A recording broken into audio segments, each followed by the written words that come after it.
Hello, everyone. I hope you're having a decent day and welcome back to another episode of The Progressive World. As always, I'm joined by my co-host, Sam. So today we're going to start with the first video that we're going to do is going to be a watch along of Breaking Point's terrible segment, which I find to be terrible, on China. So we're going to talk about that. And by the way, timestamps down below. Then we're going to move on to a Democracy Now! Interview with Yanis Varoufakis, who used to be the foreign minister of Greece. And, he talks about Angela Merkel's legacy and where we are now. Then we're going to switch to another conversation about neoliberalism as well. So kind of continue on that same topic. It's from Novaro Media. Aaron Bastani interviewed a sociologist, an Italian sociologist by the name of Paolo Gerbaudo. Then we're going to move to some stuff you might be more used to, which is going to be a Brianna Joe Gray interview with adjunct professor Cherise Burden-Stelly. Then Useful Idiots did another video on Matt Taibbi's segment with Bill Maher. So we're going to talk about that crap. And then finish off with a few smaller stories about the gray zone. Tell us how you really feel. Yeah, I will. And then we're going to... Glenn Greenwald did an interview with Aaron Matta on the Gray Zone, and I believe Sam has a small criticism there that he'd like to share, so we will get to that. And also a new YouTube channel that Sam's come across. We're going to talk about that, called TLDR.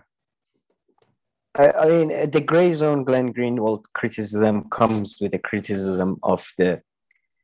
it's a Gray Zone and a tiny bit Glenn, I suppose, criticism overall, but yeah. It's an overall tonal thing. It's not a big deal. That's all. I may have made it sound more like a big... Anyway. No, it's nothing major. And then if we have time, we're going to do some progressive tweets, but we don't have too much time today, so we might have to even skip one or two of the last stories. It really depends how long the watch along. We might do it later and add it as a separate thing. But yes. Or if we'll see how we can do. Yeah, or if not Sunday. And Sunday we might be going. We plan to go live on Sunday, and if we're doing that tomorrow, unlike last week, we'll put up a post announcing it, so you can know that that's going to happen. But okay. Should we start with the watch along? Sure. Yeah, definitely. Yeah. Thanks for putting this up, Kam. I just wanted to clarify that I think this is a pretty. I mean, you came across this, and I think you were somewhat rightly annoyed or infuriated by it. But I would say it is pretty common to see this on Breaking Point. I'll explain later.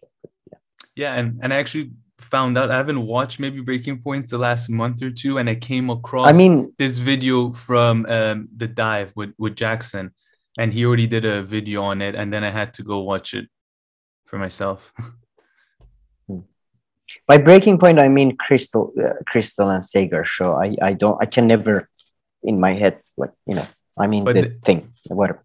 They are the whole show. Yeah. I mean, I'm counting those years too. So. Okay. All right. Shall we?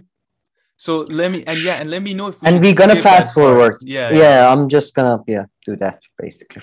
Yeah, we're gonna try not to stop every 2 minutes. Yeah, but whenever you want, pause. Yeah, I'm not. Yeah, I can talk at any moment of this probably. So. Yeah. Okay. So let me know in time. Of The Wires of War, Technology and the Global Struggle for Power. Excellent book. We previously had a great conversation. I wanted to make sure that you could come over here to Breaking Points and discuss. This book is all about a struggle for war and technology, and specifically about the U.S. and China. Jacob, give us a little bit of a preview of this in the context of all of the craziness that we're seeing right now with Taiwan. So as I write in the book, war has always been a spectrum, and you're not either in a total state of war or in a total state of peace. And one of the things that technology has done over the last few years is it's allowed state actors to wage war in the gray zone, which is a concept that military experts refer to talk about attacks that don't quite rise to the conventional threshold of war. That has become a pervasive aspect of international politics because technology now infuses every aspect of our lives. And with Taiwan, you have a situation that has been at the epicenter of gray zone conflict and what I call the gray war. And unfortunately, we're now reaching a point where it could potentially turn into a hot war. So the immediate thing that we got from listeners as they were looking at the news about Xi Jinping saying that the Taiwan and China, mainland China, reunifies, people are desperately afraid right now. Like, what's just the temperature check when you're looking at the situation in Taiwan and how it relates to what you're writing about? Okay, this is what I told you. He said people are desperately. Have I missed like 2 weeks of news, like alternative news? Like, educate me a bit here. Like, who is he talking about? Who are these people who are Taiwanese people, I think Taiwanese people are desperately scared? And he look, got I'm sure from who, from where, and why this has suddenly changed.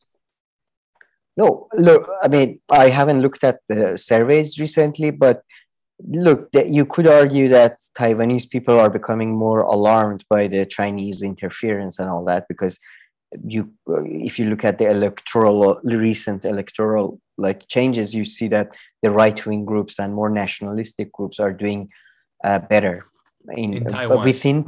In Taiwan, among parties as well as within parties. So I'm not just talking about like just right-wing parties, but within, like Germany, for example, within CDU, right-wings are doing it. So yeah, fair enough. But the way, I mean, to be honest, I think the expert whose name, sorry, I just have him, Jacob Hellberg, I think he was actually less alarmist than the Sagar's co-host, I forget his name. Yeah. But it's just the way they frame it is just so funny, and they are so serious about it. And it's just like, it's just like, over again, it's just, yeah, sure, I'm sure there are people who are worried about that, but I don't think they're, the way he puts it is as if they're running in fear around Taiwan in the streets, like, but it's a bit. That's the impression I got. That was what I was telling you. No, sorry, I thought you meant Jacob. I think Jacob Hellberg was even less alarmist than the hosts. His first minute was okay. His first minute was more. Yeah, I think. Like an expert talking about it. It could. It still could go both ways. It still could go good. But His question made me seem like, there's like an all-out civil war in a situation where it's like, people are in displays. I mean, that's the impression he gave. That's what I got. I think not civil war, but I do think he does give a impression of like a state of siege and fear that is, I don't know. I mean, from what I understand, I feel it's a bit, it's like, talking about places you haven't been and all that. But but it was so funny though, the way he so seriously asked it. People are desperate, they're running. I'm sure in Taiwan everybody's just running around right now. China, goddamn China. All right, anyway, let's continue it. It's probably the most dire in our lifetimes. I don't think we've ever had a situation where we realistically face the scenario of an actual hot war between major powers that are nuclear powers nonetheless. I was born on the day of the fall of the Soviet Union, so I've never known that in my lifetime. The reason that we care about Taiwan and that it is actually a core interest of the United States is for four main reasons: for computer chips, maritime trade routes, submarine cables, and precedent. I would say the first three are completely correct though, but the fourth one, I did a bit of research on Jacob Hellberg, and he's a senior advisor at Stanford, and he's an adjunct fellow at Center for Strategic and International Studies. He's also a co-chair of the Brookings Institute's China's Strategy Working Group. So he's a very much, I would say, an academic in the tradition of liberalism, not neoliberalism, in an international liberalism, which refers to a tradition in which they focus on communication, and they feel that failure of communication is the biggest cause of problems in international community, right? They sort of oppose the realist school of Kenneth Waltz, right? So I think he's talking very academically about this. And the first three, I think, are real. The fourth one is the liberal thing, that if you allow For example, they argue that League of Nations after World War I was allowed, because they allowed regular breaking of the laws of League of Nations. It allowed for precedents that led to World War II, for example. So I think that's what he's referring to, to be very fair to him. But I mean, I disagree with him, but I think he's just putting out that tradition. But I mean, and to be fair to him here, I mean, the beginning they were talking about as if they're concerned about Taiwanese people or Taiwanese, but then here he very quickly and explicitly said that he's talking from the U.S. point of view and the U.S. interests until the last one where he talks about precedent, and then he goes on to say then Russia can annex Ukraine whenever it wants. I mean, Russia took Crimea. Well, then I mean, they don't need precedent. There's like millions of, I'm sure, examples of this happening in the past, in the very recent past. So the precedent thing, I don't really understand. And yeah, the other ones he's talking about interests that would affect U.S. problems that would affect U.S. interests or interest of certain people living in the U.S. No. The first three though were very real, like a specific materialistic. But I would say, generally, precedent is, I agree with you completely there. But I would say, it's just in international liberals, are very selective usually about their examples. But yeah, sure. All right, let's watch a bit more. The South China Sea is a major corridor for information infrastructure submarine cables, which carries the bulk of information that connects North America and the Indo-Pacific. Allowing China to take control of that, it would be a huge setback to American national security, to intellectual property, to the sovereignty of a lot of countries in that region for reasons that I detail in the book. Obviously, an enormous amount of supply of computer chips get made in fabs that are in Taiwan by TSMC. And as I explained in the book, allowing China to control that would jeopardize our access to chips and also the integrity of the chips themselves. Maritime trade route is another major issue. And the last is precedent. And, this has been. But I mean, why would those things, get affected in such a drastic way? I mean, all countries are doing business with China. And then I'm surprised Sagar doesn't jump in here after he says the thing about the chips and say, so why don't we make the chips in our country? Usually that's like the narratives that he pushes, we should manufacture in the US. I don't think we shouldn't depend. But here I'm surprised Sagar doesn't jump in with that. What are you going to say?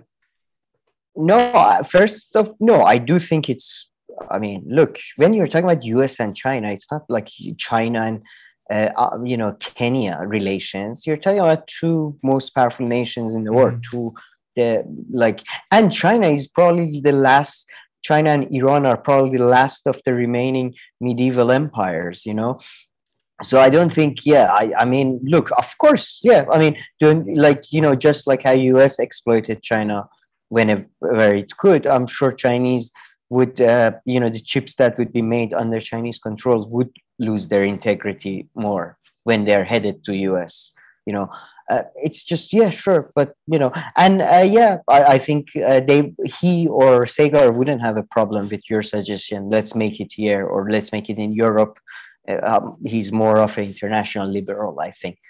I don't think, that's what he's literally saying. He's saying like we should protect our factories or whatever in Taiwan. In Taiwan, or not make them domestically, which is something Sagar would usually say. I was just surprised he didn't jump in with that.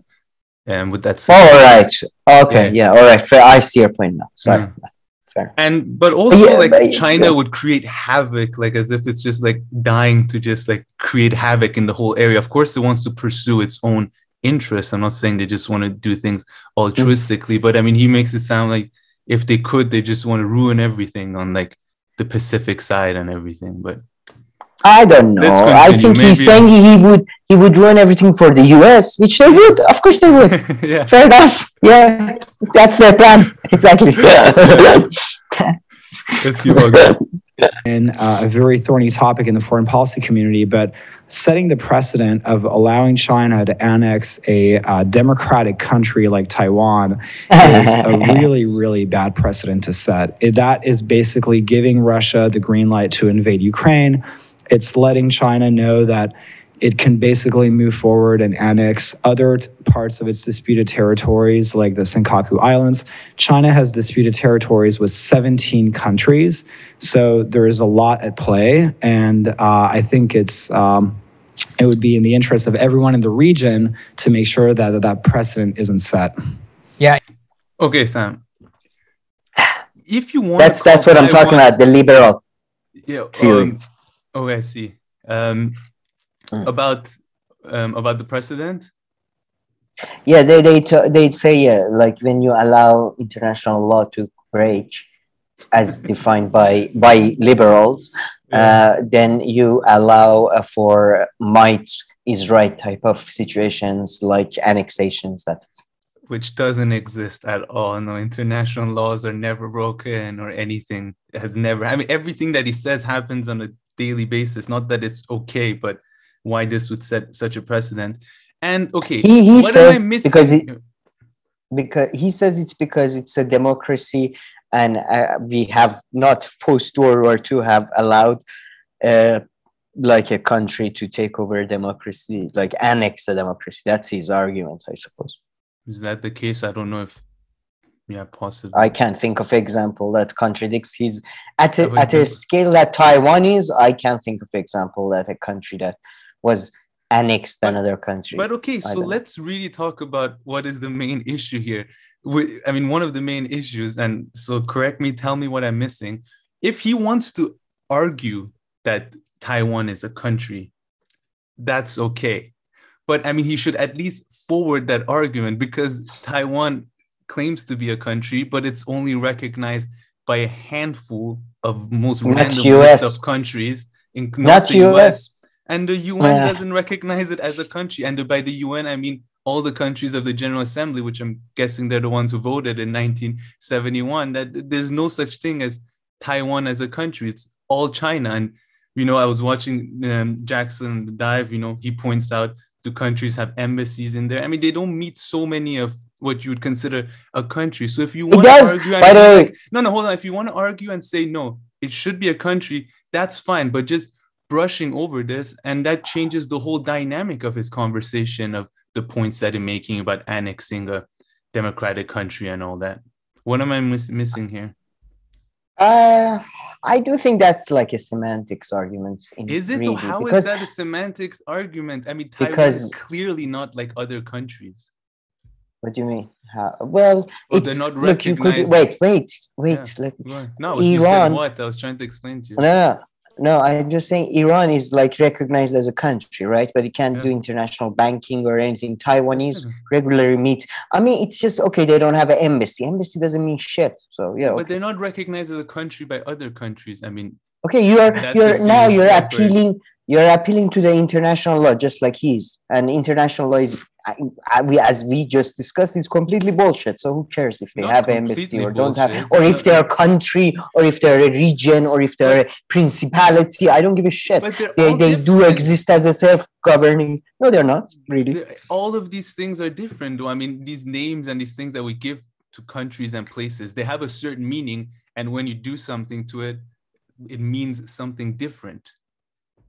Right, sure. In an academic sense, of course, they have a different meaning, but in reality, right now, Taiwan is a self-governing entity. Whatever you want to call it, a country, you want to call it a non-country. I don't give, whatever. He's saying we should defend our fucking outpost next to China. That's what he's saying. That's literally what it boils down to. I mean, okay, you want to say legally it's not internationally recognized as a country? You could say it as a way of pointing out his hypocrisy, but we can't appeal to that as a way to justify our own position, because we just said it's bullshit. I didn't say international law is bullshit. I said it gets broken. It gets. I said it's bullshit. No, it gets broken all the time. But maybe that was me. Adhere to it too much. But I just think that if you're going to call Taiwan a country just like that, I think you should say why you consider country and not, instead of not considering it. a country. And I think mean, all these different things affect how you're talking about what you do. Okay. All right. I mean, Yeah, I let's mean, continue.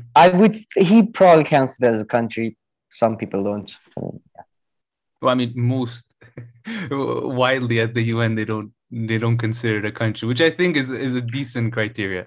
Well, do you think most people consider Taiwan a country or not? Most people. I'm not talking about UN. People who've known, I don't know what most people think, but I think people have known about why Taiwan is Taiwan, what has happened, at least a little bit, read like 2 or 3 sentences. I think many wouldn't think Taiwan is a country. I don't know, actually. I don't know if people look, man. I'm actually for reintegration and fully complete, like, what do you call it? I don't know what Chinese, like, that was part of China's mainland, under China's mainland control for whole, but it's a self-governing entity. Yeah. It's kind of like, US government trying to recognize Juan Guaido when Maduro is there. It's like, no, I'm not going to recognize that officially. That's not a, I mean, it's just semantics. Yeah, I think. which was bullshit. I mean, I don't want Taiwan to say join China or whatever, whatever people in China, people in Taiwan want and whatever they can achieve. But I'm just saying him. No, that's what very misleading. Yeah, sure. Okay, okay, yeah. Jacob, I can already hear the comment section, people are saying, oh, the military-industrial complex wants war with China. This is something that, you're an arm of that. You're just pushing that, all of that. Why should people care? If you're a normal person, let's take the money out of it. Why should people care about any of this? I'm so happy you bring that up because let's remember that we got to this place because we have had a policy of engagement towards China, and we've operated on the assumption that engaging with them and giving them the benefit of the doubt and giving them a pass every time they haven't lived up to their international commitments would actually buy us goodwill and would buy us good behavior, and it hasn't. And nice. The old saying that we are confronted in China with a pattern of behavior that is completely at variance with our own. This is an autocratic regime that operates operates very, very differently from democratic systems that we're used to at home. Democratic systems were used now. I mean, I love it. I mean, that's just. They gave them the benefit of the doubt so many times. So many times we tried. Well-intentioned, took them to rehab so many we times. Liberal. By the way, I love Segers, as some people say. He works for Brookings Institute and Center for Strategic and International Studies. I mean, look, that's the point. Deep state is not even that deep. It's very shallow. They have think tanks and all that. They put their fucking profile online. It's not even like they say. It's like officially you say it in the beginning of your show. Anyway. And if we have time, we should take a look at his comments because they make far more criticism than just the obvious. Really? One. I'm sure they are very more harsh, at least in tone. But it's just, I'm sorry, but this is genuinely like high school, like even lower than high school. We gave them the benefit of the doubt. Are you child? Do you think? Anyway. Yeah, no, seriously. Today, what you're seeing is the behavior habits of Xi Jinping at home are being mirrored abroad, and deterrence works, and it's worked throughout history. And as Michel Flournoy pointed out, it is the erosion of American deterrence in the Asia Pacific that is actually inviting the kind of aggressive behavior that could actually culminate in a war, not the other way around. I'm really glad you hit that because... I mean, that was all such bullshit. I have nothing to comment there. The last part I would say is, by the way, Michel Flournoy, former governmental official and defense advisor. But so, really trusted, unbiased, as they say. It's like academic, Yeah, I thought professor. Aristotle or something. As Pluto crook. But no, I mean, exactly. It's just I mean, I'm sure as America has declined, as again Noam Chomsky writes that American empire started to go in decline right after its peak in like following Korean War, pretty much. So, or during Korean. Anyway, so yeah, sure. As America sort of pushes a bit back, China tries to, like, the way they frame everything is just very biased. Otherwise, it's just like, yeah, sure, okay, whatever. Like, oh, genius. And what deterrence original work. insight. And he says from history we know that deterrents work. I mean, I'm What sure is, well, exactly, such a vague, yeah, yeah, exactly, so vaguely phrased that, okay, whatever. People should learn lessons from history, and obviously the cliche is that, you know, it doesn't repeat, but it rhymes. But it's a very when we're cliche, looking at the rhetoric that people are engaging in, people will often say things like, well, you know, actually placing backing for Taiwan will actually increase the chances of war. But if you look at the 1930s, it was the lack of commitment to democratic countries. It was actually a lack of commitment to the idea that we would defend territorial integrity that actually increased the chances of war. Once again, situations are going to differ, but it's important to look at how these things are not just as simple as pro-peace, anti-war. But the question I'd ask for you is... Before you ask a stupid question, go ahead. No, that's literally what I was referring to. They are literally rooted in this fucking mentality that Munich agreement was this appeasement failure, even though like Churchill, their goddamn hero, Churchill in his private correspondence, now we do know that he wrote that he would have pursued the similar policy because UK needed time to build up arms to be able to defend against the Nazis. So it's just the whole, not only the historic, there is little, very little historical basis for their argument. It's just such a goddamn cliche to bring up 1930s again and again and again. And yeah, it's just, yeah, just fuck you. Yeah. What drives Xi Jinping to take the approach that he's taking? Because what I don't quite understand is, if you want to reunify from their perspective, China, you want to have Hong Kong, you want to have Taiwan by 2049, the 100th anniversary of the CCP's takeover of the country, why don't you just prove that China is a good model and the Taiwanese people would want to actually join rather than just trying to take things by force? I mean, okay, this has to be one of the stupidest comments. Just, I mean, you can say that about anyone to anything. You know, why does the US go to war? Why doesn't it just show that you can do this? You know, why?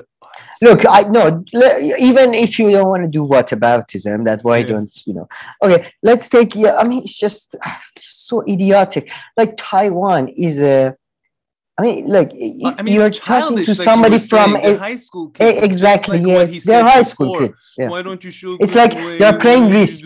They're playing risk. Yeah. Yeah, that's what. Why don't you do a model from there? Like, this is idiotic. Like, you know, if it's like you don't understand geopolitics, like as if US is gonna just sit around and let the Chinese, you know, democratically take over Taiwan, or as if Chinese can do that anyways, as if it's just, the whole thing is just so childish. I mean, and it's like disregarding the whole different. Reality. I mean, reality. They keep talking about history, and it's just, I love how they don't discuss the idea that Taiwan is like extremely nationalistic, you know, Kuomintang and all that, and then so China is their common. It's just, yeah. Anyways, it's just, again, they're playing risk. That's what they're talking about, risk, not real life, not geopolitics. But it is, I would say, most people talk and think like that, though. So. Okay, but most people can do whatever they want. Not when you're sitting in the studio and, you know, your show and you're breaking down politics and stuff. So I mean, I expect to hear something, you know, a bit more thought through, let's say, or a bit more serious. I would say, as interviewers, they should ask better questions and do a bit more research. But otherwise, yeah, I know you're right. Interviews on a topic that, you know, that they clearly enjoy and, you know, they're all about it. They weren't just asked to like sub in last minute and come and interview this guy. I mean, they've even read his book and everything. So yeah, I think Sagar is more into that than the other guy, but well, Xi Jinping is 68 years old, so the window in his personal life to make this part of his legacy is finite. He doesn't have forever. He also sees that window narrowing for strategic reasons in the region. American allies in the region, like Japan, Australia, just to name a few, are actually starting to coalesce on a counter-China agenda. They would never call it that, of course, but that's basically what it is. A lot of countries are growing very, very skeptical and concerned about Chinese behavior in the region, and they're starting to come on board on America's agenda to address that behavior in the region. So Xi Jinping is looking at a situation where 10 or 15 years from now, he could actually find himself in a region that has a much more unified front vis-a-vis China than it is currently. And he's also looking at a situation where the current vice president of Taiwan, who could potentially be the next president of Taiwan, has outwardly supported independence, and so that is something that is really scary for China, because it's potentially a signal that Taiwanese politics are trending in a more pro-independence direction. You see, and this is where I think it all becomes very important, which is that, as we see, I just saw this morning across the wire, the Chinese are practicing beach landing drills in the province across from Taiwan. They've penetrated some, not necessarily the airspace, but the air defense zone, which obviously is always in dispute whenever countries. Of technically speaking, that's the biggest bullshit part. Go ahead. Maybe I'm not understanding, so I just shouldn't say anything. Go ahead. No, air defense zone thingy, technically speaking, from what I understood, and I haven't researched this properly, just a little bit, are set up by Taiwan in much further than internationally recognized air zones of a typical country or whatever it is. So yeah.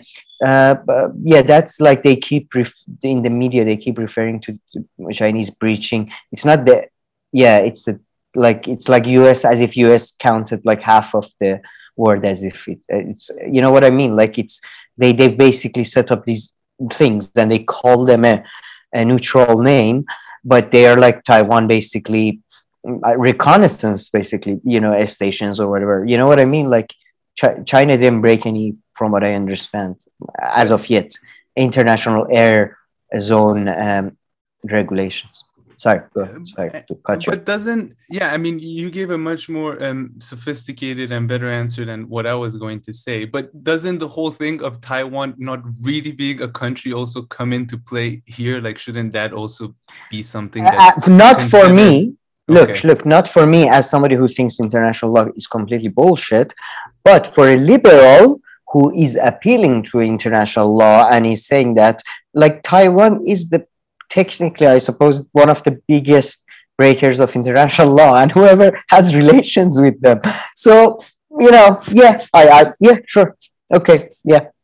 That's all. Yeah, you're right there. You completely got him on his, their whole philosophy is a hypocrisy. So, yeah.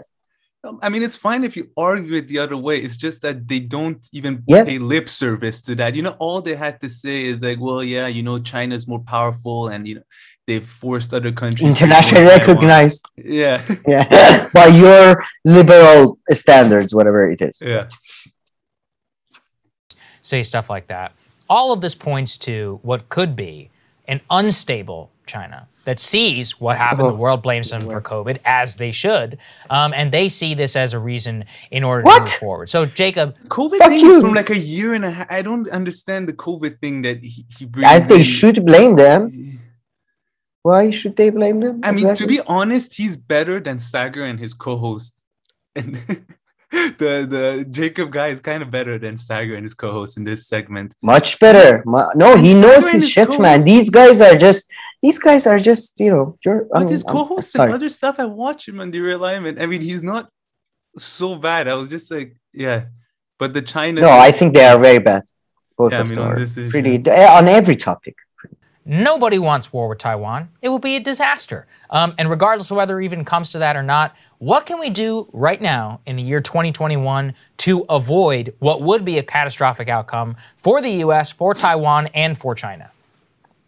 So Xi Jinping has made his intention of unification very, very clear. So then the question is, what do we do about it? Do we want Taiwan to... The two scenarios that we have to avoid a war is scenario number one. War between who? Where is war happening? War between who and who? We just let him take the island. Or scenario number two, we prevent him from taking the island in the first place. We prevent him from trying to carry out an attempt to invade the island in the first place. that's key, because I think people like him who are experts know that US, or like if Chinese like currently, if like they do attempt a retaking, they will probably be successful. I think Chinese strategy is probably trying to get them without fighting, like siege style. But yeah, but he's completely like, that's what US is facing right now, that you either stop them from attempting. If they do attempt or success, like, it's over. There is not going to be a war. I mean, at the moment, I don't see the political will in the US to send the troops to Taiwan and engage directly. So you send troops, it's poor, send troops left and right. I mean, they saw what happened in Iraq and Afghanistan. I don't know how. I don't know what would happen. Look, there. Things in 5 years, things could change. Who knows? But I'm just saying, at the moment, though, I think, US is just US politicians are calculating we can't afford a hot war, so we're gonna try to AUKUS, revival of Quad. All of that is to to provide internal stability for US allies, so US doesn't have to get involved as much. If you want to pursue the latter, the question really boils down to, how do you configure the map of the region in a way where his calculation changes? And I think the presence of, a lot of this boils down to who's going to blink first. We dread the idea of waging war on China, but China dreads the idea of waging war on the US. So the question is, but it would always be the US waging war on China unless China ghosts the US and attacks them. So there's not even that kind of intention. I mean, I don't know. I haven't heard. I don't speak Chinese. So maybe there are people there talking about going to war with the US, but it's... Yeah. So I just want to say, yeah, sure. Like I can't see a scenario in 30 or 60 years where China becomes the aggressor in a very left-wing sense of the international, like US forces are, let's say, having a far more balanced relationship with, let's say, Japanese, and then China comes in and, I don't know, bombs. Like, of course, it's a situation that could possibly happen, but it's just they're just weaving a dream now. There is no there's no indications of this either. I mean, China is pursuing its interest everywhere in the world, but I mean, I haven't seen much war waging or anything like that. So, but because they didn't have to, it might have to. If it has to, it might do. But exactly. But the way they put it is, again, it's just the framing is such a. It's just not even what they say; it's the way they say it is more of a. I thought I missed on a whole set of news concerning Taiwan and China, and I went and looked. I mean, yes, there was a thing with the airplanes that they talked about, but I mean, the way they're talking about, you think something insane has happened this week. I mean, that's the impression I get. I mean, look, one more question, I think, that gives that impression too, but I mean, sure, I think it's mostly part of media's attempt to not media, sorry, let's say the mainstream media's role in this whole readjustment towards Pacific or readjustment towards China. It's their role. This is the ideological basis for that. And Breaking Points is partaking in that. Let's continue. Yeah, of course. War on who? And if you have US troops that are already on the island, the ball is in China's camps. If we have no presence there, the ball is in our camp, because China's going to invade, and then we're going to have to decide whether or not we're going to send people there. Don't send anyone there, buddy. If you want to go to Taiwan, go. That escalated. Crazy. Calm down. Chinese are invading LA. Okay. Don't send anyone to Taiwan. If you want to go, if you want to take your cousins or something, go. But calm down. Recent reports. Well, I mean, come on. That we actually do have a small presence that has been secretly helping train the Taiwanese forces. Hope they're doing a better job than in Afghanistan. If not, they're regressing. The Taiwanese were probably better off before this training. But I'm guessing it's going more smoothly in Taiwan. Yeah, I'm forgetting, somebody on online left pointed out, I forget who, maybe it was on Useful Idiots, I'm not sure, but somebody pointed out that that probably was leaked. I mean, everybody knew that was going on for a very long time. That was leaked. Sorry. now. The news that US there are US special Oh, yeah, forces yeah. apparently training, like Mhm. that was leaked on purpose Yeah. by US as a way to by some officials, not as if US is one like by some officials to escalate things. Like you see here we are, but definitely, but of course everybody, yeah, sure. Well, his framing is just fantastic. Just invasion of US is actually kind of good news because you're seeing an interesting reaction by Beijing where it's basically urging the US to withdraw because it knows that if the US is already there, the decision to invade becomes much, much more complicated. I wrote a piece about decentralizing deterrence that's basically about how one of the best, most effective ways to restore deterrence is by substantially bolstering the armament and defense apparatus of our allies so that we don't so that the weight and the burden of defense doesn't entirely all rest on our shoulders. And that was the model that we carried out during World War II. I mean, we were the arsenal of democracy, but through the Lend-Lease program and through a lot of other programs. The arsenal of democracy. I've never heard the word arsenal and democracy. Oh, I've heard that. Yeah. That's just brilliant. That's in liberal tradition, the way they write history. But is he a liberal or is he like a liberal / like neocon here? Like, is he kind of bit of both? No, liberal. That's an international liberal. That's what I mean about like people who think Hitchens, like both international liberals and international socialists have these tendencies sometimes. I would say international socialists in a much more understanding way, but anyway, they like the way, by the way, what he's referring to is not like completely bullshit in a sense that US was providing, even before they get directly involved, Roosevelt was providing US with this land-lease program. They provided them Iran was, as they called it, bridge to victory. They provided through the train systems the material to some materials to Soviet Union.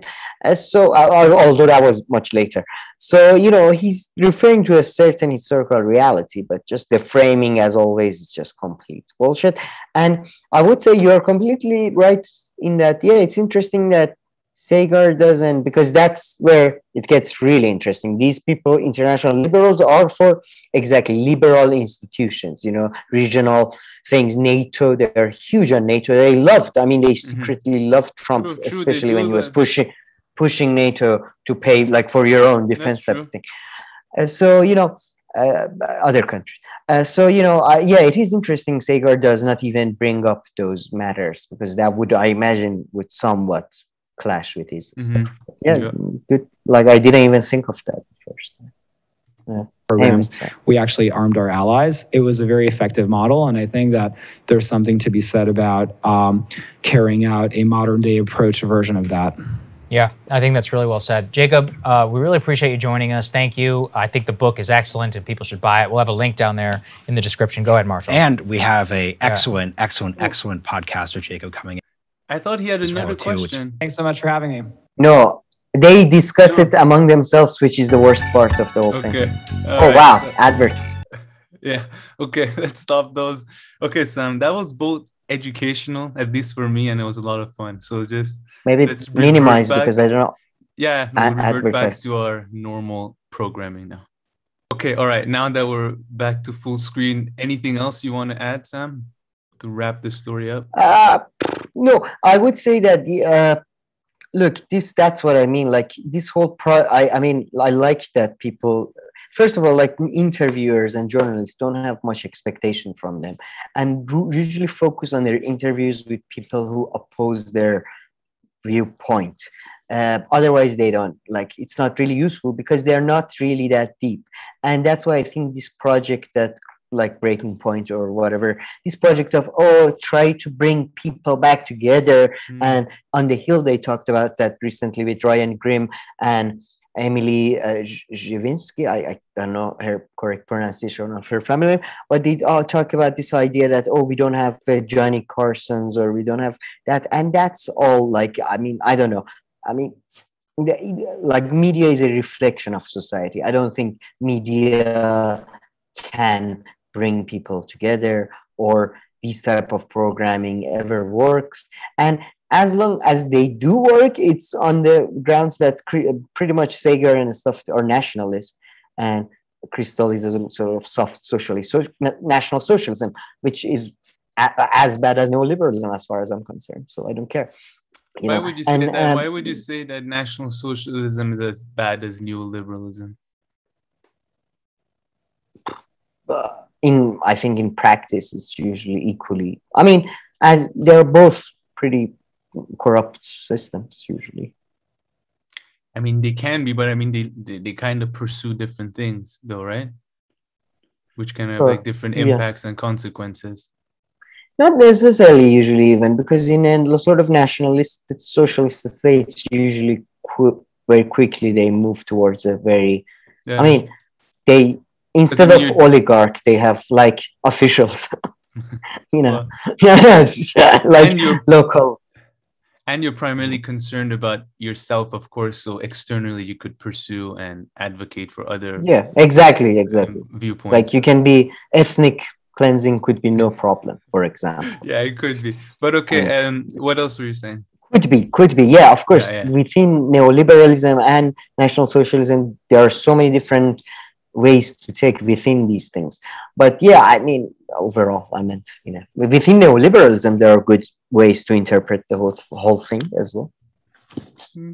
Yeah, maybe in some aspects or some areas. I mean, neoliberalism is quite narrowed. Yeah, I mean, they're both kind of about the economy. Neoliberalism in reality is not even bad. I think if they like you know, that's the thing. Neoliberalism wasn't even really liberal. Like, you know, they said we're gonna do this. Yeah, you know, you lower your subsidies on the stuff we can import to you, but we're gonna keep our tariffs, you know, on, you know, agriculture, the thing that you can export to us. So, you know, it's you know, it's all. Yeah. Nice. Can you try moving your mic a little bit? Yeah. Yeah, I think my tie got over it. Yeah. Perfect. Sorry. Okay. What else? Anything else to say about that segment? I mean, no, but I would say, I mean, you said their programming is usually better, but I found them to be pretty usual. Of Sager had a like a month ago. What was it? The whole Havana. Okay. Yeah. What did he say? There was something about China. One of these, and the lab leak, he was always like, oh, Chinese are trying to cover up. They're responsible for. Yeah. Let's not even talk about his UFO coverage, but that's just not that important. So I don't really, I don't really care. We have a video on that where we break down the report that he goes through. If you want to check that out, I'm still stand by that, even though 6 months ago. So that's good. But okay. Yeah, that was so. But the other guys question like Taiwan, the fears are. Yeah, sure. I honestly thought I was like, what did I miss? Like, did something like huge happen in the last few days? And 50 people did die in Taiwan, apparently, which is very sad this week, but it had to do with a building fire, if I'm not mistaken. I was like, whoa. So, well, nothing to laugh about, Jesus, but it's just, I was genuinely like, looking up. And the funniest thing is there's this CNN article where the headline said, I didn't even read it, whatever CNN, it said people are afraid of China but not in Taiwan or something.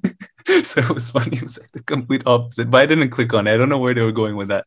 But all right, Sam, let's switch to our next story so we can get a few more in before we're done today. So the next one is on Yanis Varoufakis. So he did an interview with Democracy Now! He's an academic. He's an economist. I believe he's a retired professor now. I don't think he's an active professor. And he's also a former member of Syriza. And I guess they were left socialist Greek party that emerged after the Eurozone crisis. But I don't think they're in power at all anymore now, right? Do you know? I think they're this opposition party. They're the second, I think, but no, center-right one. So Yanis traditional. Varoufakis served as Minister of Finance also, but just for a short period in 2015, from January to July under Prime Minister Alexis Tsipras. So Sam, this interview, what I got from it, I mean, I think he was promoting his new book, which I don't know if he gets into too much, and I haven't read his book, but the main arguments made in the video is that it's really about Angela Merkel did quite horrible stuff to Greece and to workers all across Europe. And yes, she left Germany more rich, like richer with what we did, but with very low levels of investment, both in Germany and other countries in Europe. And then he goes on to say, yeah, her initial migrant stance was really good, but then she like completely caved to the right, and she went about, the EU went about even bribing Turkey, which is pretty much true. I mean, they offered billions to Turkey to not allow Syrian refugees to pass through Turkey and just to stay in Turkey. And he says he doesn't really see any great change coming right now with the Social Democrats being in power. I mean, he said, we shall wait and see, but Merkel wasn't defeated. She just retired. But yeah, that's kind of what I got from it. I don't know if you have some stuff you want to add to it. And the next story really goes well with the whole neoliberalism thing as well. So we'll connect it to that. Sure. And no, I think you pretty much pointed out all the interesting bits about it. I say his take was what has stand out to me was the soberness of his take.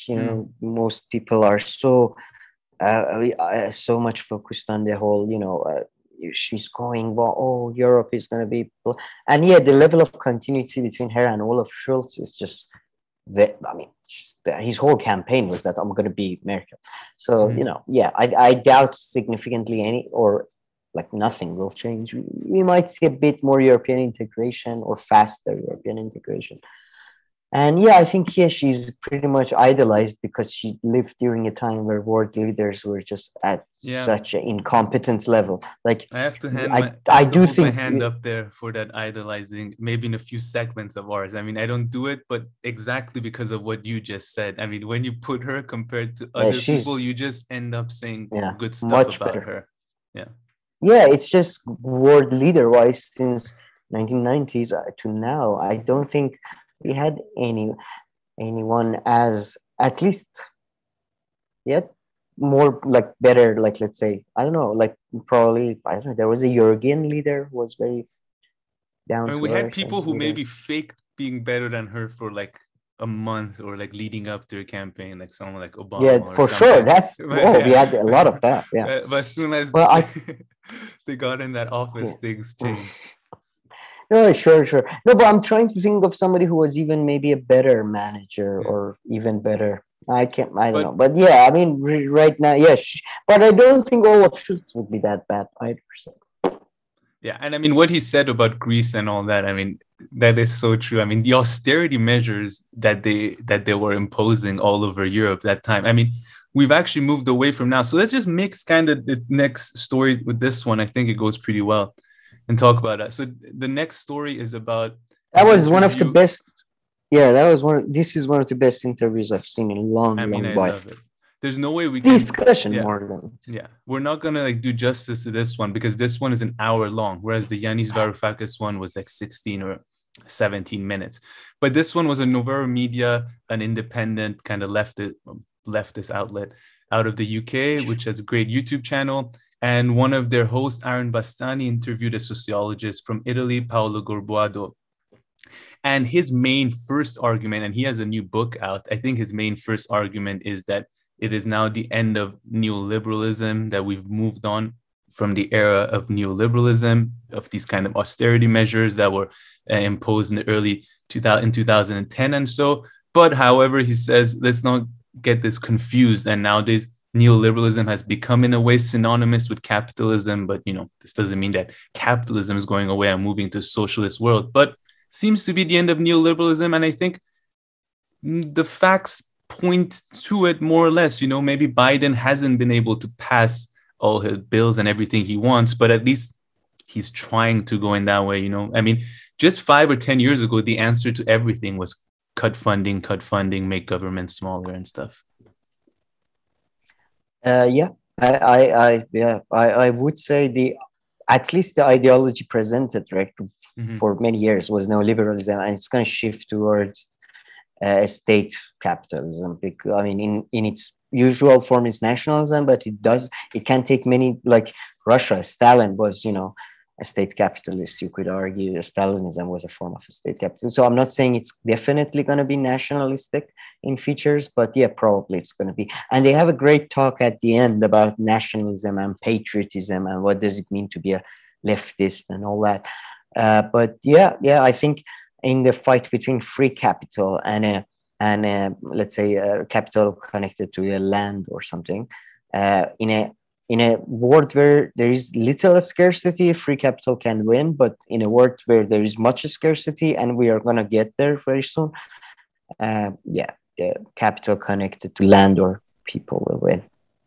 Yeah, it seems like we're reverting back a little bit to more of state capitalism. And he even gives the Chinese example, which they are, they tried to go quite neoliberal market. And now it seems like, based on statistics of how many businesses everybody are else run by is, the government, and if they're just reverting a bit. I mean, we're seeing it everywhere. That's where I kind of the US.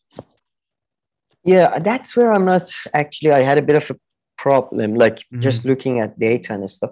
It's really interesting because in a way, yeah, state investment is going up in China. For example, I watched this breakdown of Belt and Road Initiative investment, and it has, for example, 10 years ago or something, majority of Chinese, 20 years ago, majority of Chinese investments in foreign countries was in state institutions or governmental entities or that type. Now it's over 70% is in private or banking, that type of institution. In foreign countries. So it's really like in foreign countries. So it's, and internally, China is becoming far more like they privatize under governmental control. So I do think we're going to see, it's interesting, we're going to see, but as he was saying, US and Europe are trying to emulate China in a sense. So I don't know what's going to happen, but it's interesting. It's going to be a state capitalism in a, I don't know, under the guise. It's going to be called state capitalism, but in practice, it's going to be like contracts given to private company. I don't know how it's going to work out, and the trend in China is interesting because they are going in a different, like they're reverting a bit back to, right? A bit back to more like state control. I mean, not drastic. That's what he says, but I don't know. And that's what I've kind of seen. But I'm not sure. You could say the state is becoming more authoritative under Xi Jinping, but I don't know if economically, if you look at it, is it deficit? I don't know. The whole Evergrande scandal with the whole, that would be very interesting to see. We still, I mean, as of recording of this, we still hasn't. There is like, if the Chinese state decides to bail them out, but then punish the managers strictly, or if it decides to let it collapse, we're just gonna, I don't know. That's interesting. We'll see. I think that those kind of cases will tell us more about, because China was not in the same ideological sort of narrative as the rest of the world, in a sense that neoliberalism was sort of upheld as the best sort of thing. They were in a whole different ideological narrative. So I'm not sure about this thing about that trend with China, but I do think I'm like, it would be a fascinating story to look into the economics of all that.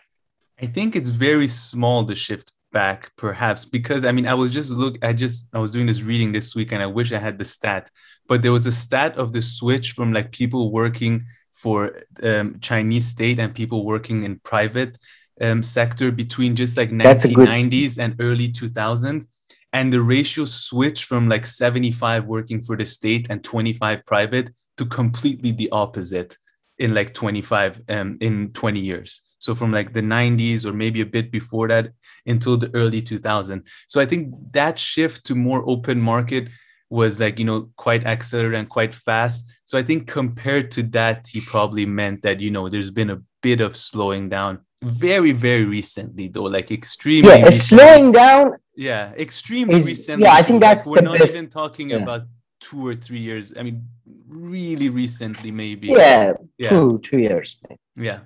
Well, that's great. Yeah, yeah, that's a great way of putting it. I think we're going to see a slowing down of maybe some things in China, but in China especially, I don't think we'll see a shift so much. Yeah, yeah. Oh, I don't know. We'll see. The banking cases and all that will tell us probably.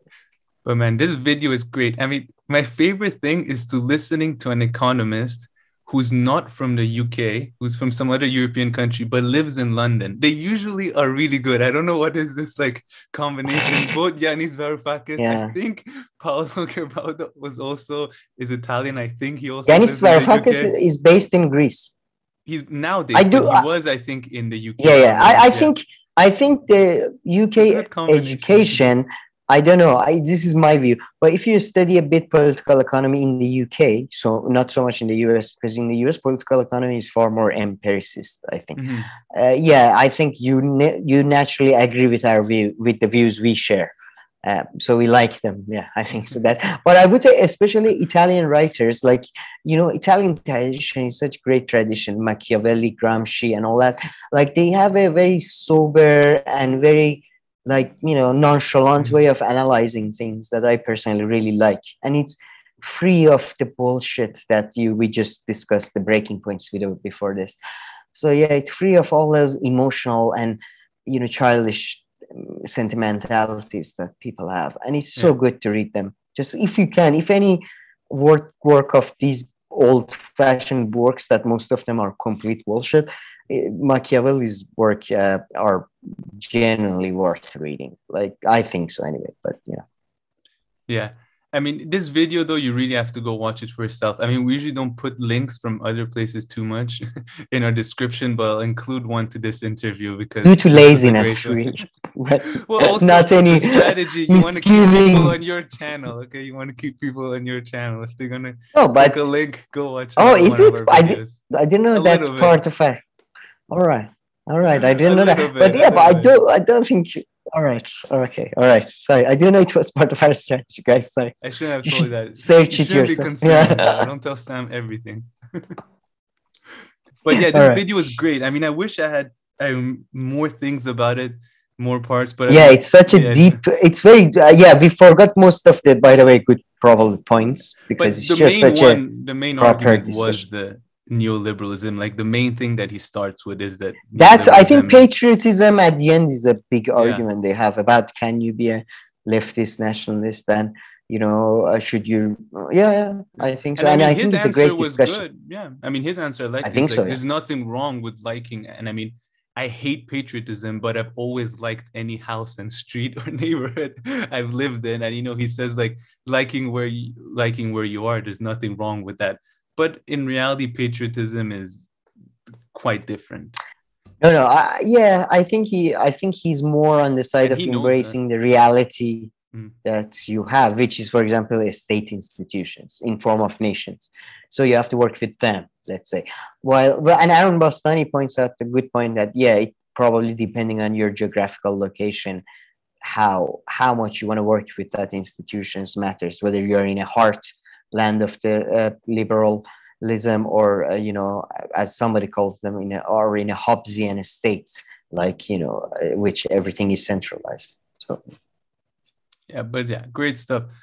So go watch it. All right, Sam, let's move on to our next story. And I don't have too much to say about this one. Let's see if you have much to say. So Brianna Jo Gray interviewed an adjunct professor, Cherise Bird and Stelly. There are two clips. The longer interview, I didn't watch it too much. There were one or two things in the beginning that kind of threw me off, but then they have a shorter clip about CRT. And I found that she was kind of saying that the left jumped to defend CRT without really knowing much about it. That's what kind of got. And she just says CRT does not equate to all kinds of Black studies. It's just one theory as part of the literature. And it's anti-communist. Anti-communist. And she's like, in its very specific historical tradition, if you want to look at CRT specifically, rose within the US out of this sort of legalist tradition that was, it was like trying to make the legal system more like, again, it's very limited in its scope and all that. So it's not what, like, when we talk about critical school, and it's not critical studies. It's not critical school per se. It's CRT. But then again, some people would say, yeah, all right, but what is meant by CRT is the critical outlook on history, like intersectionality and all that. But then that's okay. That's the evolution of the term, though. We have to just acknowledge that. But yeah, those two videos. I don't. Sorry, I cut you off. You were gonna say something else. No. Those two videos very interesting because the person I really I found both very. I agreed with some sentiments in the terms that we shouldn't really allow the right or anyone to drive the conversation. We just focus on what we should do. I would say that they're just Brianna Joy Gray again. Like I love her work, and I think she does the best interviews and all that for now. But it's just they're talking about two different things. One is talking about, and I can illustrate that with an example. One is talking about how is the idea discussed and evolves within the popular masses, and one is talking about academia, and they're just completely different discussions. As I was very shocked, but to find out after I left university, it's just not people are using same language, but they're discussing in complete. The words have different meanings in their heads, and all that. So yeah, sure. I mean, they're both very right on that.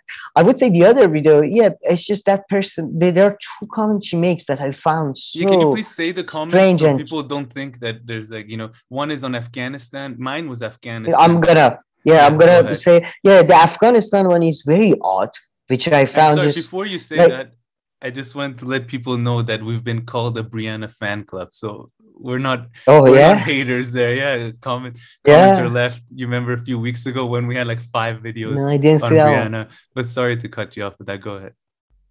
Yeah, sure we are. She does good interviews, and as soon as she does bad interviews, we'll leave the club. But yeah, anyways, sorry, the Afghanistan comment. They were talking about like political, electoral,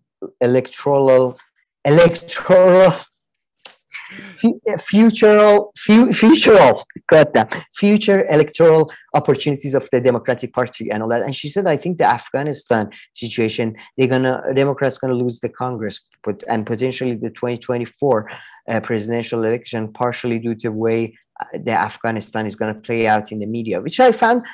Forget about whether I'm sure it's going to play out very negatively for Biden, but the idea that foreign policy has any or it just doesn't. It doesn't matter to people. Foreign policy does not ever matter to any people ever, like any groups. They say it does. It doesn't. They're lying to you. They don't. It doesn't. The only thing that like bread, and by that I mean economics, that's pretty much it. Like the rest is just fantasy stuff. Especially so I was very surprised at the professor she said that. So.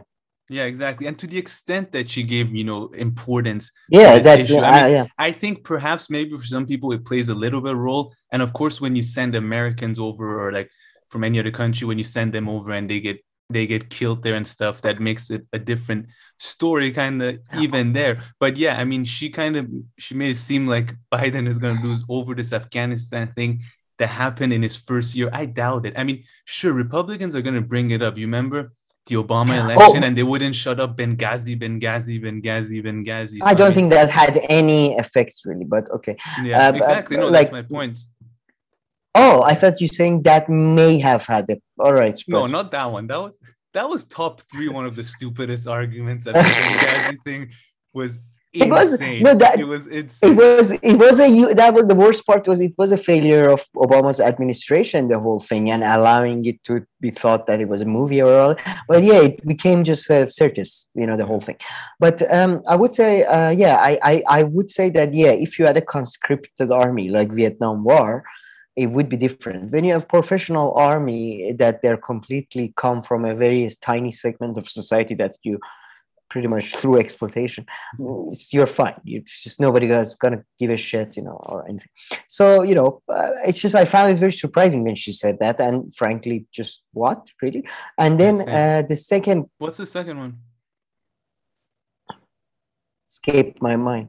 I don't know. I only picked the Afghanistan objective ones. No, they talk about the fact that like whether having, for example, a black person in a position of power, and I don't know how they get to it, but she does say that, I don't know, like maybe having, like she goes with the argument that maybe having black people in power, like because Obama is not does not come from a tradition of black people who were enslaved in America, because his father was a, you know, African man from abroad, was not, you know, but Michelle Obama's family comes from a, you know, tradition that was established in the US. So she says that, you know, him and Kamala Harris are not even real, like sort of representative of the broader sort of group of the black people. So maybe having somebody like that in a position of power, and I found that to be, I don't know, I'm personally of the position that it just doesn't make any difference, whatever is your background. So, you know, I found that to be a bit odd as well. And I don't know if you saw that far into Yeah, the no, video. now that you said it, I remember, because they have a whole Kamala Harris part where that Kamala Harris isn't even black. Yeah, that was funny. Although I know what they're talking like about. Norman Finkelstein. I mean, I kind of know what they're referring to, but yeah, the fact that, you know, if someone was like as African American as you wanted, if they still don't implement the policies that people want. Yeah, I think Jim Clyburn is pretty, I'm pretty sure. I mean, he was involved in the civil rights movement. So I think he was one of the heroes of civil war, civil rights, civil war. He was involved in the civil war movement. Yeah, and he comes from a family that I think is and Obama and the public considers him as like widely full out African. No, but that's what she's saying though. She's saying that he used that, and Kamala Harris uses that sort of thing, but they don't really belong to it, sort of. And whatever. That's, by the way, that's the thing with I wanted to get to, sort of, with the whole. I forgot to mention it after the Arun Bastani, the Italian sociologist interview. Yeah, that's the thing. That's the whole thing. What people exactly, like Weber. Weber talks about that capitalism is related to Protestant ethics. There are different interpretations, how much he emphasizes that. But some people say that, well, if you look at Protestant ethics, it's not how he described it if you look at the Protestant books. And his defenders reply by saying that, well, he's not talking about how Calvinism was written in a book. He's talking about how Calvinism was practiced in reality, right? So I think that's the chasm between Brianna Joy Gray and the person he talks to sometimes. And that's chasm a lot of people have with, you know, things that how they're described in books or how they're defined technically is not necessarily how they're understood or how they're even practiced. So, yeah, I think, yeah, that's the thing. Yeah. And sorry for that tangent. Brianna has had, okay, I mean, one thing first, I don't think Kamala Harris belongs with anyone or anything. So, I mean, I don't even know which kind Same with Obama. Yeah, I mean, no, but Kamala Harris. Same with Biden, or maybe no. Yeah, now, you know, Biden depends on her like his doctors. 4 or 5 different groups. Yeah, old guys. Chill people, seniors, I don't know. But Kamala Harris is like old people who don't give a shit anymore. Kamala Harris may be a female, but beyond that, I don't really see like who she identifies, who likes her. And I mean, I just have that video. Yeah, there is. Yeah, she did about NASA and with those little kids, and apparently they were all paid actors, and I saw some clips and they were hilarious. Fuck. And yeah, she just doesn't look like she belongs. No, I understand. No, what I meant was in terms of just interest. But what you're saying, yeah, I think with Kamala Harris, Obama, to a lesser extent, Trump, we see politicians that are just completely media or AOC. They're just created for TV, by TV, as in by media, like they have advisors that have been, you know, working in media and all that. And yeah, you just mentioned the NASA thing, and there was also a Palestinian interview, like she had a gaffe, like somebody asked her about Palestinian thing, and she just wasn't prepared, you know. So it came, I mean, whether you think her answer was good or bad, it just came across as very sloppy.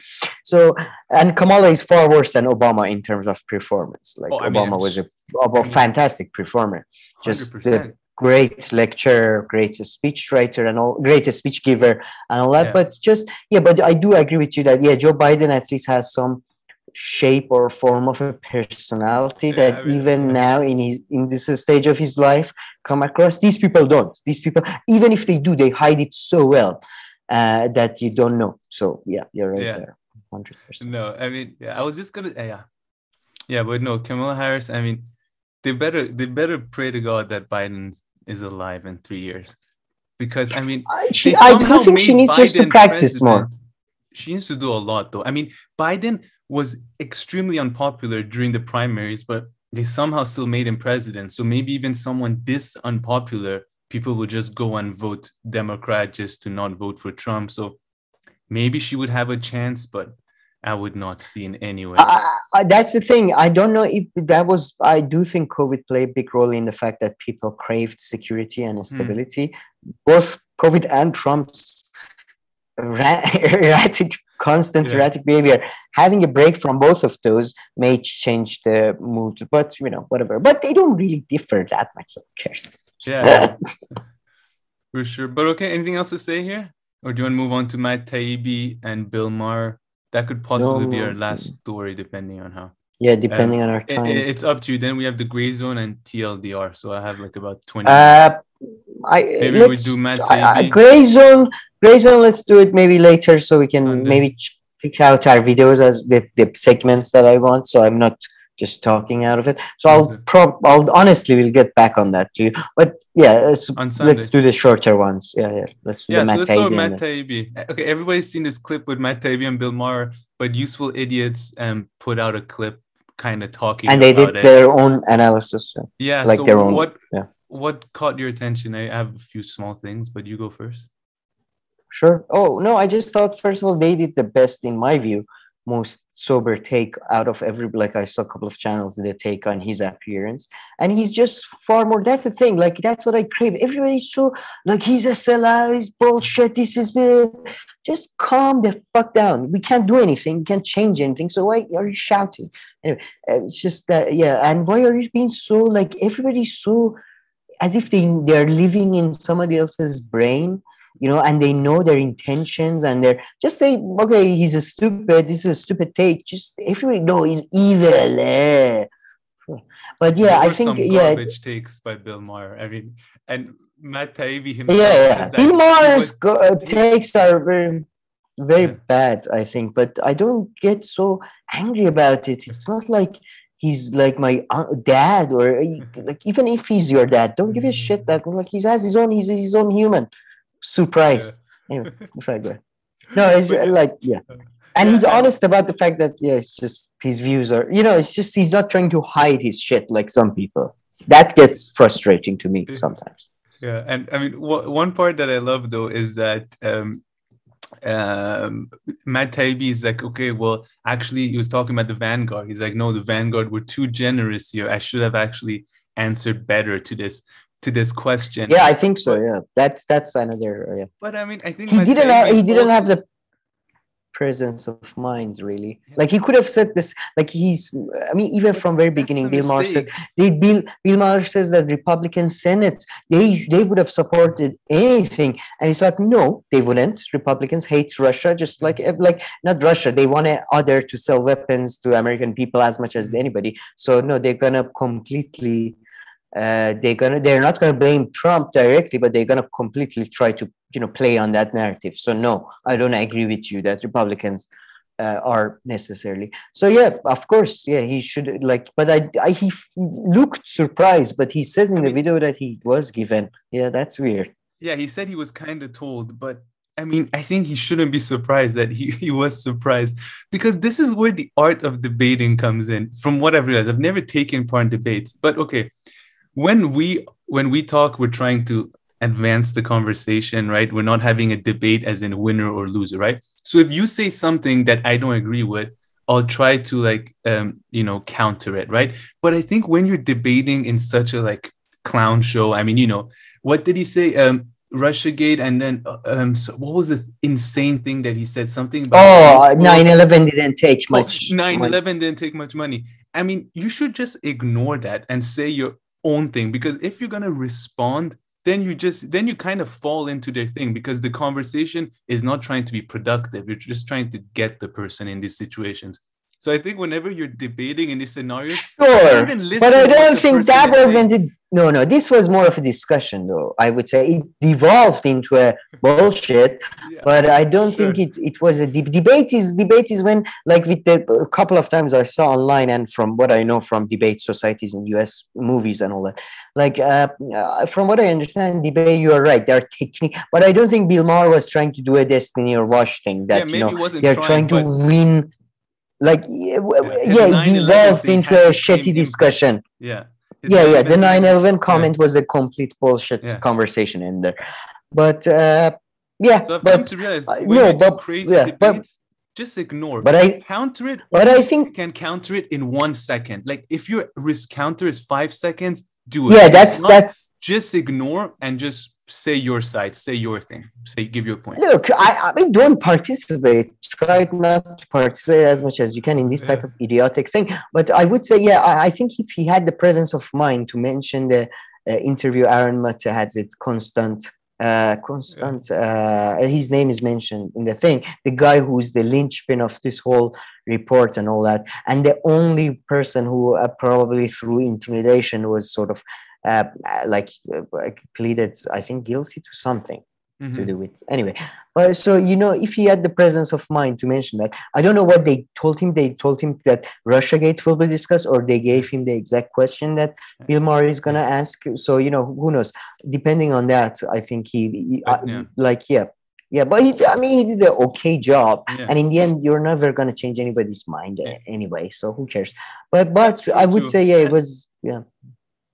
It's good. I'm just gonna say I have some empathy for him as someone who is often you throw curveballs all the time, and they make more sense than that. I didn't know I it. have some empathy when you're having a conversation, and then he's like, 9/11 didn't cost much money. I mean, that's a conversation in there, and I would. That's a whole and you have to readjust. How do I?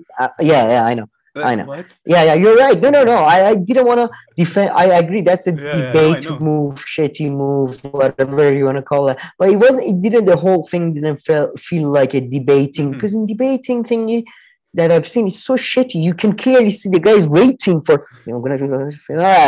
It's just, and he talked like in a parallel thing, and nice. But yeah, that was good. That was a short little clip. I'm just looking at my notes. I have nothing else there except I wrote Bill Maher is a fucking clown grifter. But that's fucking hell, no! Jesus. I know okay, that's where I disagree with. Yeah, I mean, even if I want to say that about him, which I sometimes do, I just don't want to say it angrily. As you said, it's with a laugh. It's nice. I mean, I find like Jink is Young Turks is a grift, and they're all, they're all sort of shallow, insidious scum. They seem like it. Yeah, I laugh with everything. Under our last video, someone wrote that I giggle like a child. Okay, let's move on to our last thing. So actually watch. Is that a good thing or a bad thing? Is that's like he said it's a sign of a young soul. So I'll take that. Oh, that's good. That's good. Should we do so this channel, TLDR YouTube channel, I watched it for a bit.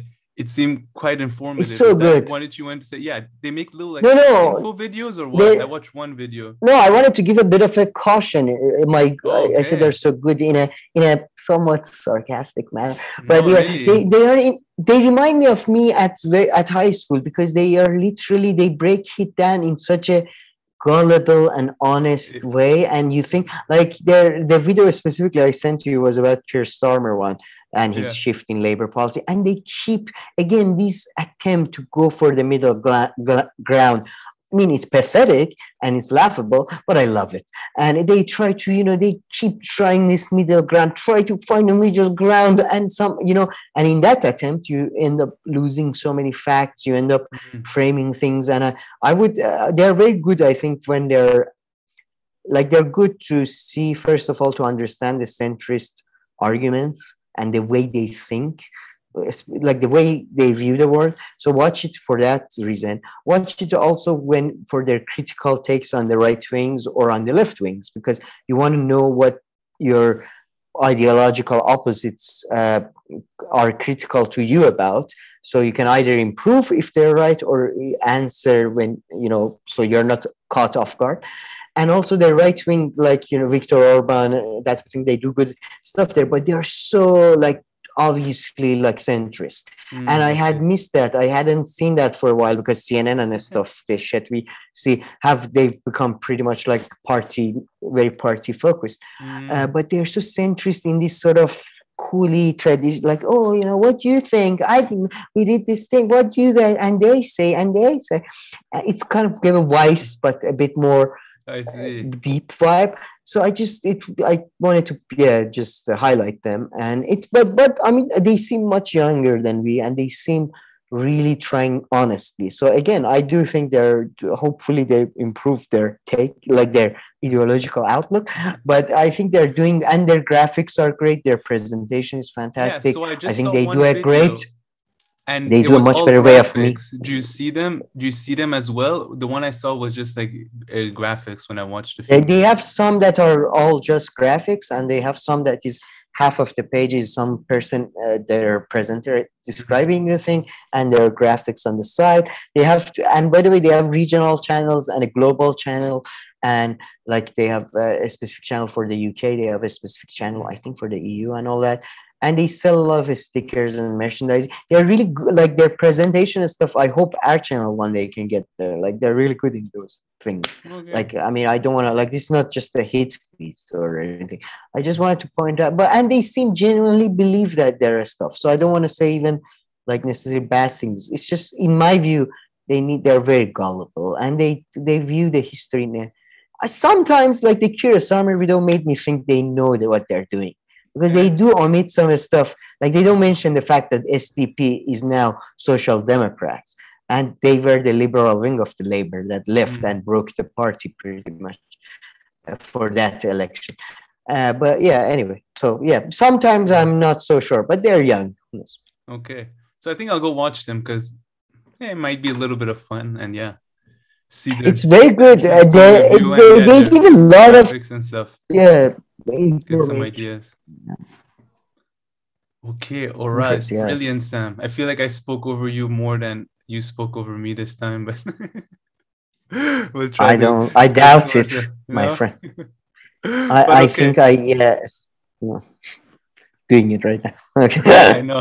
But it's this goddamn lag though with Zoom. Okay, I know everybody also faces this issue, but just to defend ourselves a little bit. I mean, if we're in the same room, have this issue and I don't know. I mean, I have a tendency to. I've been told I talk too fast, and I meddle into people, let them finish their sentence. I've been told that quite a lot. So yeah, I don't know. I can't blame everything on technology. Although I would say I had to use VPN recently, and that may have played a role. So okay. All right. Well, yeah, and your quality is kind of going down now. So I think we're getting shut down. Oh, it's coming back. But all right. So sorry we didn't get to do the Gray Zone video, but we'll do it on Sunday, and also progressive tweets and some other stories. So I think if we do a live, we'll definitely leave a post tomorrow. Oh, and mentioning live, regular viewers, if like there seem to be a couple of people who comment. So, any views on live, let us know. Like, what do you think? 100%. Okay, brilliant. Well, thank you for watching. Please leave all your comments, questions, criticisms, all that down below, and we'll make sure to get to them. But if not, please like and subscribe, and we'll see you in our next video. Thank you.